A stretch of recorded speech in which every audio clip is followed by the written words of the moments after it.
19e siècle, l'accord commence à se faire sur l'égalité politique, que déjà surgit une nouvelle querelle, celle de l'égalité sociale.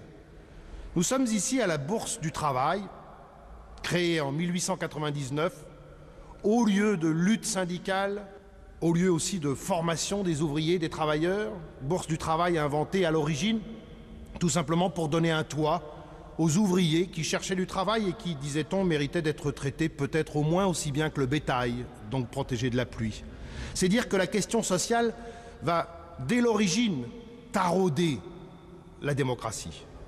Pour la traiter, nous avons convié deux historiens, Alan Ryan et Jean-Noël Jeannet. Je pense que les historiens sont bien placés pour traiter de cette question parce que nous avons tendance, nous, à considérer que la démocratie a été accomplie, une chose faite à la fin du XVIIIe siècle. Et c'est faux sous deux perspectives. D'abord, on constate qu'au début du XIXe siècle, il y avait bel et bien des républiques, mais elles n'étaient pas très démocratiques. Et ensuite, et c'est une chose que nous avons constatée tout au cours de nos émissions, la démocratie, c'est un phénomène qui se fabrique, qui se perfectionne, c'est une lutte continuelle. Eh bien, au XIXe siècle, la lutte a passé du plan politique au plan social. Pour en parler, d'abord Alan Ryan, ancien professeur à l'université de Princeton, qui dirige actuellement New College, Oxford.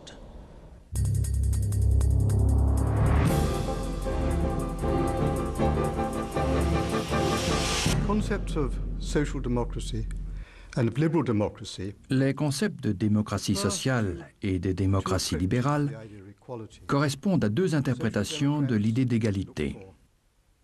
Les sociaux-démocrates recherchent l'égalité économique et les démocrates l'égalité des droits. En ce XXe siècle, c'est au cours de la Deuxième Guerre mondiale que leurs différences s'affichent clairement. Les démocraties libérales de l'Ouest s'opposent alors aux États communistes du bloc soviétique et à ceux de l'Est asiatique. Ils considèrent qu'ils sacrifient une politique démocratique au profit de l'égalité économique.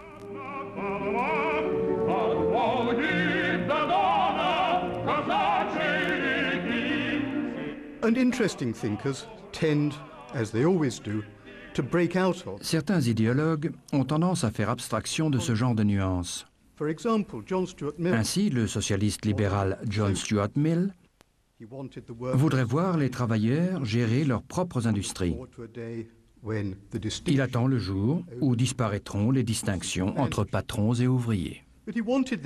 Mais il revendique cet état de choses pour des raisons essentiellement politiques. Il pense que le comportement des travailleurs s'améliorerait s'ils étaient responsables au même titre de leur travail et de leur vote. Tocqueville est l'exemple type du démocrate libéral. Sans prendre en compte la réalisation des objectifs socialistes, il s'inquiète essentiellement des progrès de l'égalité en droit. C'est ce qui le classe parmi les démocrates. Et pourtant, il a conscience que l'on ne pourra prétendre à une réelle politique démocratique sans égalité économique.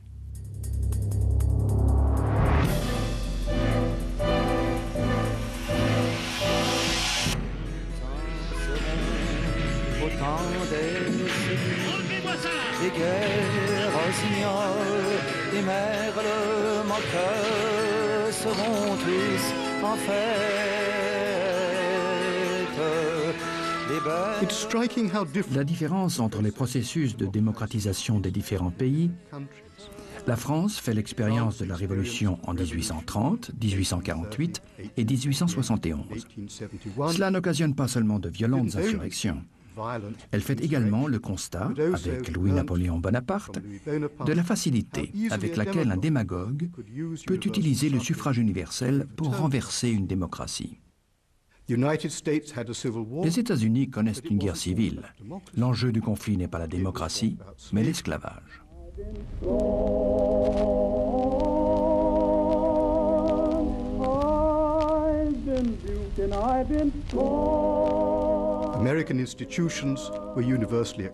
Tous respectent les institutions américaines et elle ne rencontre de contestation que sur les problèmes liés à l'immigration et à l'industrialisation. En Grande-Bretagne, les grands événements du siècle sont les réformes de 1832, 1867 et 1884. Cette dernière permet d'atteindre une forme proche du suffrage universel, tout au moins en ce qui concerne l'électorat masculin.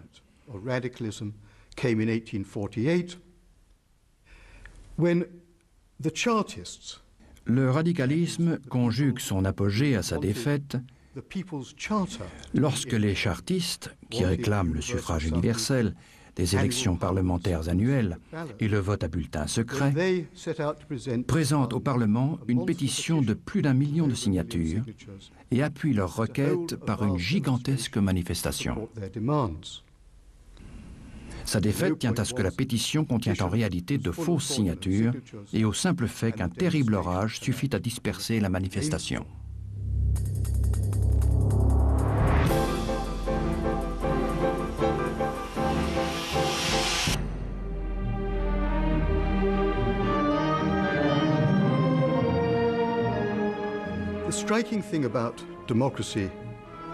L'étonnant, en ce qui concerne la démocratie, tout au moins en Grande-Bretagne, c'est que personne ne prend sa défense avant la fin du siècle.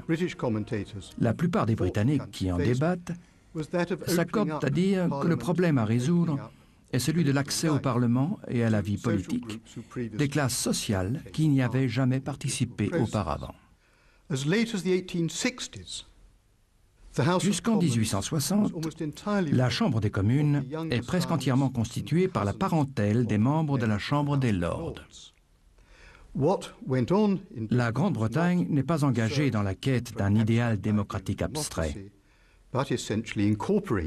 Elle entend simplement intégrer les classes moyennes et défavorisées, puis au XXe siècle, les classes ouvrières, à une structure parlementaire préexistante.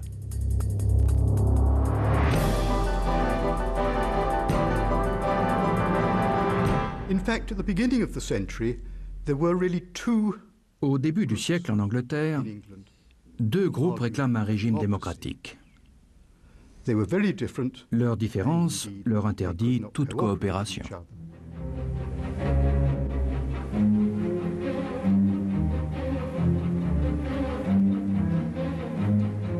On the one hand were populist radicals, Republicans of an old-fashioned kind. D'un côté, les populistes radicaux, républicains de tradition, qui se réclament de la guerre civile de 1640, entendent restaurer un gouvernement populaire intègre. Ils sont dans l'ensemble anti-radicaux et affirment que le peuple est capable de s'autogouverner si le régime monarchique, aristocratique et corrompu, fait de courtisans et de rentiers, était anéanti. Ils sont loin d'être des socialistes. Leur citoyen modèle n'était autre que le propriétaire fermier anglais, John Bull. Par ailleurs, le membre le plus éminent du groupe des philosophes radicaux est sans conteste John Stuart Mill. Il est depuis toujours partisan du suffrage universel et reste convaincu que le droit à la propriété est indispensable à la prospérité. Il approuve la plupart des réformes économiques de 1820 et 1830.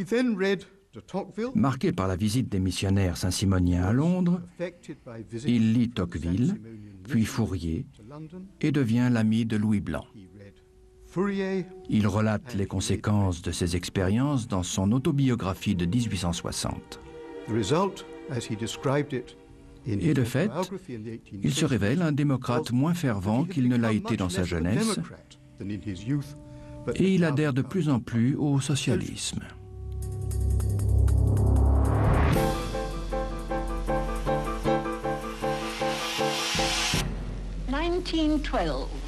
And the suffragettes still on the march.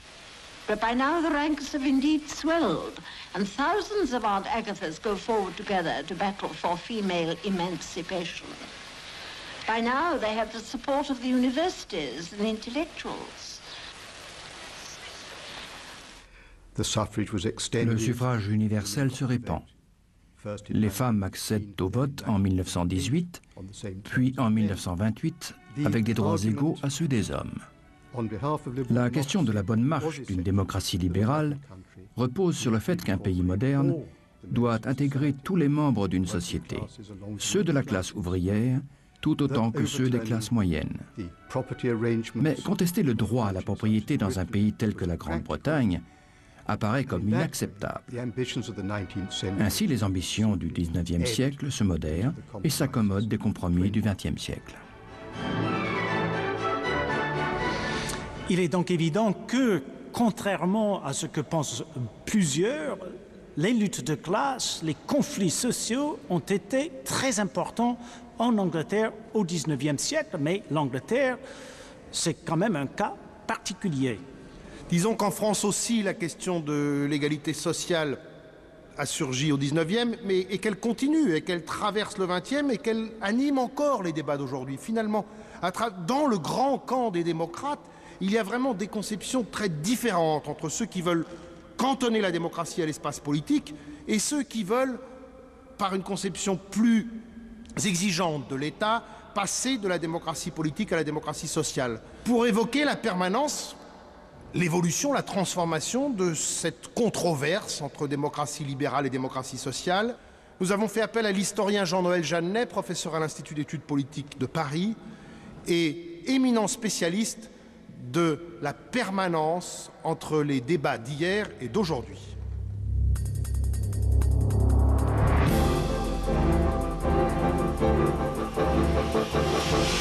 Le marché, père Fitte, il a du bon. Il oblige les gens à se dégourdir. Il donne une prime aux meilleurs.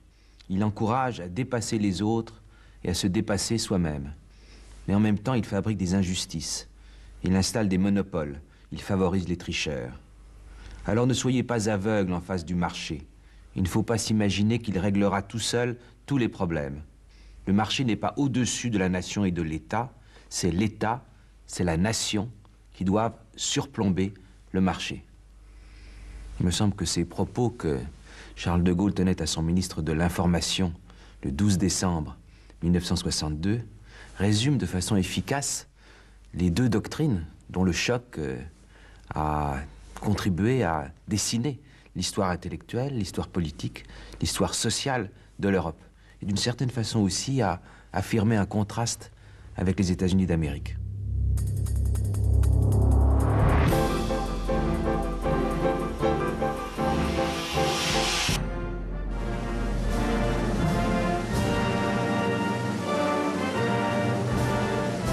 À ma droite, les doctrinaires du libéralisme économique. Ceux que ont représenté et continué d'une certaine façon avec un grand éclat politique Ronald Reagan ou Margaret Thatcher dans les années 80. L'idée fondamentale est la suivante.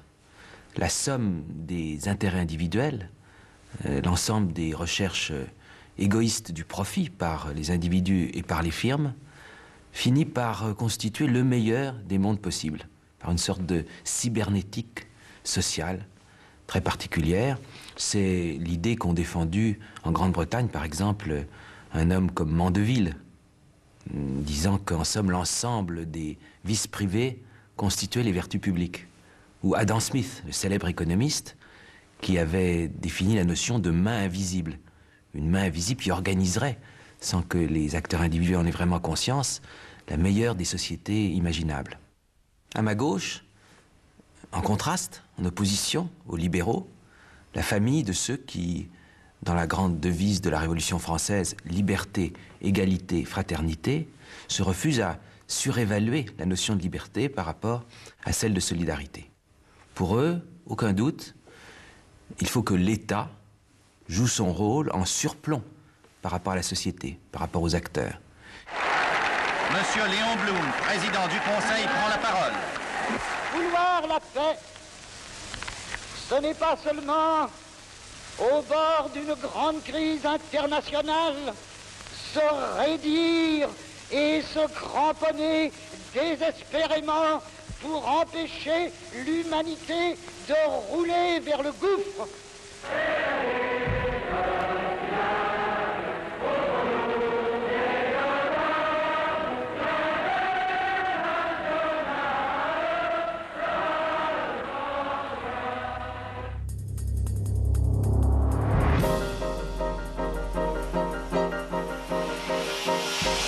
libéraux ne nient pas la noblesse de l'inspiration qui anime leurs adversaires, mais ils mettent en cause radicalement la possibilité pour eux de réaliser concrètement et efficacement leur ambition pour l'État.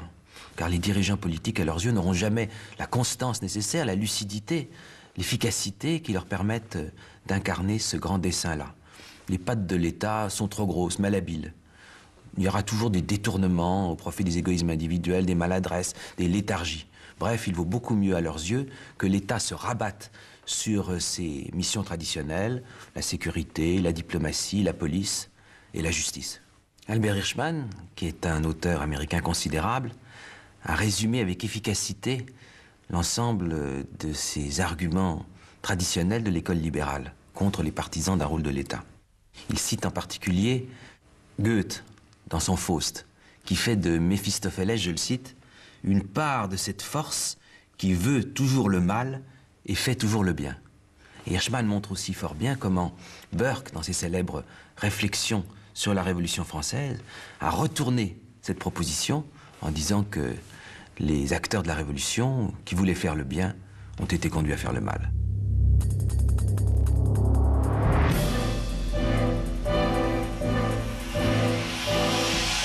La contre-réplique de la gauche n'a pas tardé.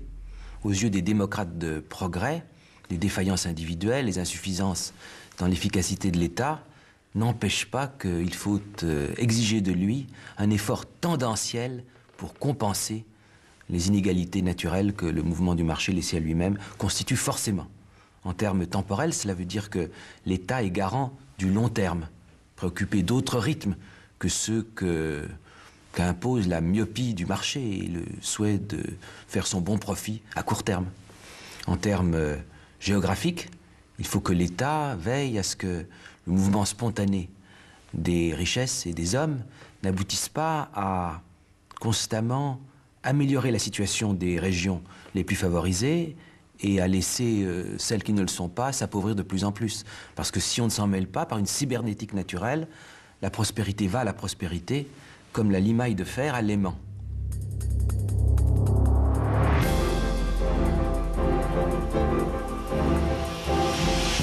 En somme, cette opposition entre deux doctrines correspond exactement à deux idées différentes du fonctionnement même de la démocratie. Pour la droite libérale, la nécessité, c'est un État modeste, car sinon on arrive à toutes sortes de débordements qui remettent en cause finalement le fonctionnement harmonieux de la vie politique. Tandis qu'à gauche, du côté de ceux qui sont partisans de l'intervention de l'État dans le fonctionnement de la collectivité, il faut créer l'État-providence qui vienne sans relâche compenser les inégalités naturelles, et cela seulement permettra d'assurer l'adhésion des membres de la collectivité publique à la démocratie et par conséquent un fonctionnement harmonieux et durable de celle-ci contre tous les périls qui toujours la menacent. M. Larocque, recteur de la Sécurité sociale, parle aux Français. Le 24 avril prochain, il va être procédé par toute la France à des élections générales en vue de pourvoir à la désignation des conseils d'administration des caisses de sécurité sociale et d'allocation familiale. Ces caisses ont pour rôle de garantir des moyens d'existence à tous les travailleurs qui se trouvent privés de ressources par suite de maladies, de maternité, d'invalidité ou de vieillesse. Elles couvrent pour partie la charge des enfants, elles développent une large action sanitaire et sociale. Elles sont des instruments de solidarité.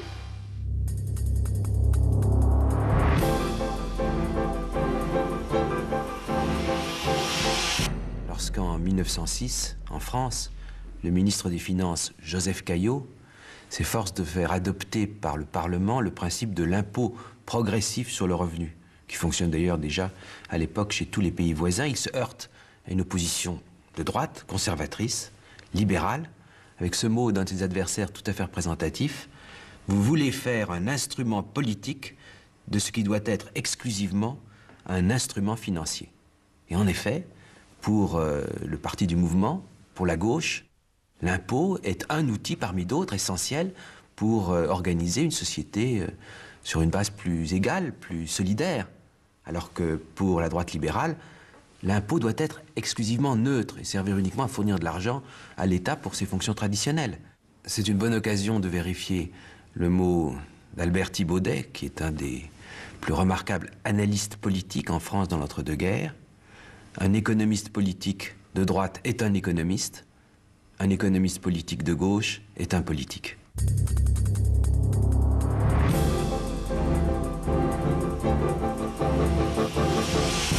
En ce qui concerne le chômage, qui est un défi si actuel pour notre contemporain, il est intéressant de relever que dès les années 1840 en France, sous la monarchie de Juillet, des controverses très vives opposent les libéraux à tout crin, les libéraux de tout poil, aux tenants de l'école saint-simonienne, et en particulier à l'un de ses dirigeants, Enfantin.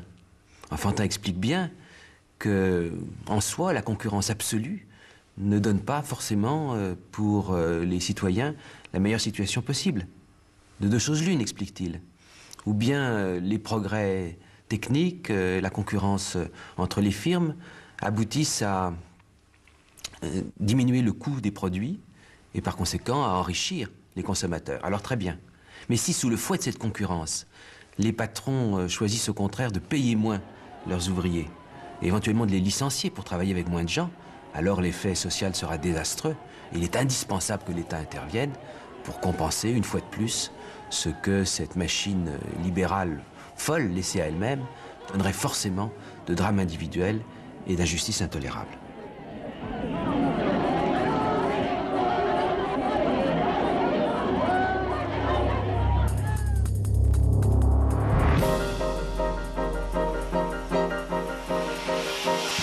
Lorsqu'en 1962, De Gaulle morigénait son ministre Alain Peyrefitte en lui reprochant de célébrer beaucoup trop le marché, il étendait sa critique à hauteur internationale. C'est intéressant. Il lui disait « Si le marché régnait en maître, ce sont les Américains qui régneraient en maître sur lui. Ce sont les multinationales qui ne sont pas plus multinationales que l'OTAN. Tout ça n'est qu'un simple camouflage de l'hégémonie américaine. Si nous suivions le marché les yeux fermés, nous nous ferions coloniser par les Américains, nous n'existerions plus, nous, les Européens. » Et de fait, il faut pour finir élargir la réflexion au-delà du cas particulier des États spécifiques. La grande affaire de la construction européenne est encore à la croisée des chemins. Ou bien, en effet, on se contente de faire une zone de libre-échange ouverte à tous les vents du capitalisme international et du profit des individus et des firmes. Et alors, l'ambition politique sera limitée. Ou bien on décide de faire une Europe avec un gouvernement, avec un État européen à terme, qui soit garant des intérêts collectifs. Vous voyez que ce grand débat historique entre les tenants du libéralisme et les tenants de l'intervention publique garde aujourd'hui toute sa vertu, toute sa force et toute sa capacité d'inspiration pour les hommes politiques et pour les citoyens. Cette discussion de la démocratie libérale ou sociale me fait penser à un terme français qui n'a pas d'équivalent en anglais, étatisme. Pour nous autres anglo-saxons, l'État représente très souvent une menace à la liberté de l'individu.